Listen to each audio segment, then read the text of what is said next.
Welcome back to the chase down. The Thunder lose to the Memphis Grizzlies 121-92, and they fall to 42-26 on the season, and they're 2-2 in the bubble right now. Thunder did not have Steven Adams or Mike Muscala, Dennis Schroeder, or even Terrence Ferguson. Thunder got off to a hot start on the offensive end. They hit 7 threes in that first quarter, and then after that, they just kind of went ice cold from downtown, and they finished 13 for 43 from 3.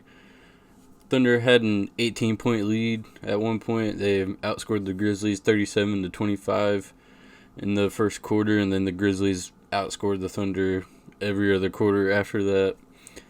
While the Thunder did shoot well from 3 in the first, they were also just like attacking the basket and making good passes and led to some easy buckets inside.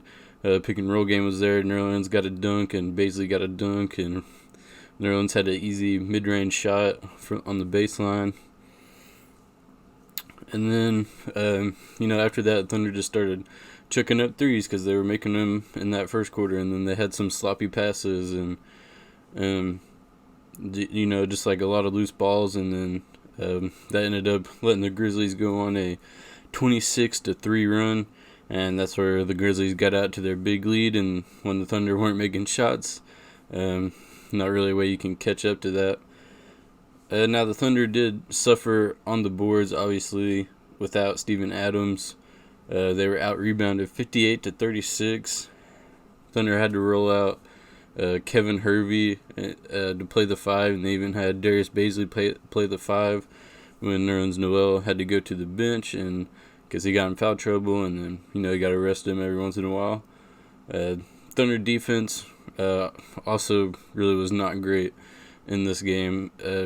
They had to help each other a lot when the ball got inside due to the lack of not having Steven Adams or even Mike Muscala, which led to some open threes, and even though the Grizzlies didn't knock them down because they only hit 11 threes, it still kind of helped space out their offense and, ended up giving them some easy baskets inside once they, attack the basket and kickouts, and then Thunder rotating, and then eventually get an open shot inside, and Grizzlies had 12 offensive rebounds.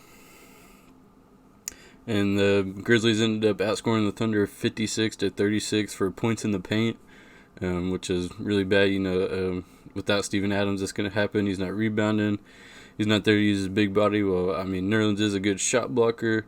When he's going up against a guy like Valanciunas, who's, a big, strong guy and can back down his opponent and, get some easy buckets inside, it's not great when the Thunder don't have Adams. Another big thing is the Grizzlies had 19 turnovers.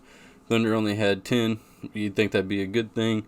Thunder had 12 steals. You'd think that'd be a good thing, but the Thunder only had 4 fast break points. Like I've been saying these last couple games, Thunder have not been great at all this season on the fast break. Dead last in fast break points per game at like 9.3. And then when they've gotten about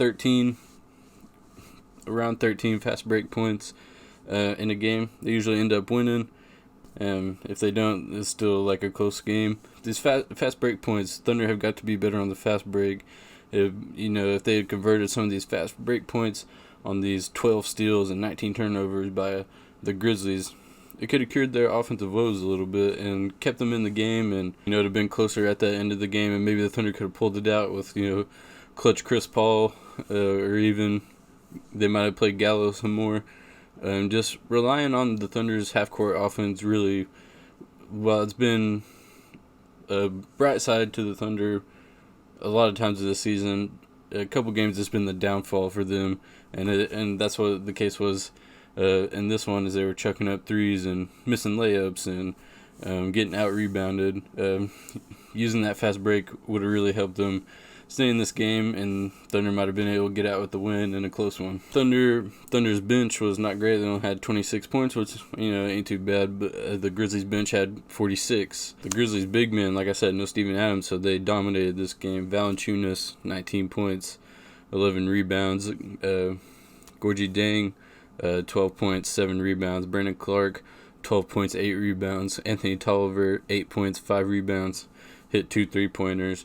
So, just a lot of rebounding for the Grizzlies, 56 rebounds. Thunder only had 36. Grizzlies had 12 offensive rebounds and got some second chance points. And Gorgie Dang went to the line a couple times. He had a pretty good game for the Grizzlies. John Morant ended up having 19 points and 9 assists, and then Dylan Brooks ended up having 22 points, 4 assists, 6 rebounds. Dylan Brooks was kind of out there pretty much most of the game, and he kept the train rolling for the Grizzlies. For the Thunder, not a whole lot in that stat sheet for the Thunder. Dort, 16 points, he was 4 for 5 from 3, and Chris Paul, 17 points, 5 assists, 5 rebounds. And then Gallo had 12 points. He was 5 for 10, hit 2 3-pointers, but he only played 19 minutes, and he was +4 for the plus-minus in the box score there. These games that the Thunder have lost, the Nuggets game and this Grizzlies game, when you look at the minutes, Gallo's only played like 19, 20 minutes, and in this game he's +4 in a big loss for the Thunder. So you could see the correlation there. If Gallo's not playing a whole lot and the Thunder lose, without Dennis Schroeder, no Steven Adams, and no Mike Muscala, not having Gallo out there to be a scorer, only playing 19 minutes, it's going to be hard for the Thunder to win that one. When you take a look at it, stop and think about it for a second. If you ain't got those guys out there, you need Gallo out there. Shea probably had his worst game of his career, or at least worst game since he's been with the Thunder. 10 points, 3 for 13 from the field, 1 for 8 from 3. He had to run the point out there by himself, and it just didn't look great. Took some long threes, took some step-back threes. Just everything just seemed like it was clinking off the front of the rim for Shea. And, he attacked the basket a couple times and got that. Thunder just really didn't stick at attacking the basket this game like they have done in their 2 wins, where they attacked Rudy Gobert and they attacked Anthony Davis and got those guys in foul trouble. Thunder just didn't go to that. Maybe if they get Valanciunas in foul trouble, or if they get Gorgie Dang in foul trouble this game by just attacking the basket and getting to the line. Because these refs are calling fouls. Since we've been in Orlando, the refs are calling fouls. So I think that's a big thing the Thunder got to remember. Just attack those big guys. And, you especially want to do that when you don't have a guy like Steven Adams and Nerlens Noel has to go rest, and then Mike Muscala is not there to, even though Mike Muscala is not, a big defensive guy, he's still a center for the Thunder. Just a big body to put it out there.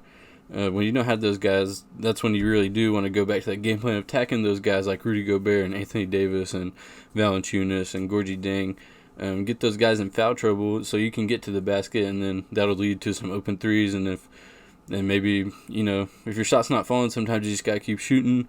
That's what the Thunder did, but they just weren't great looks all the time. Darius Bazley only had 12 points. He had 12 points, 4 for 14 from the field, though, 2 for 6 from 3.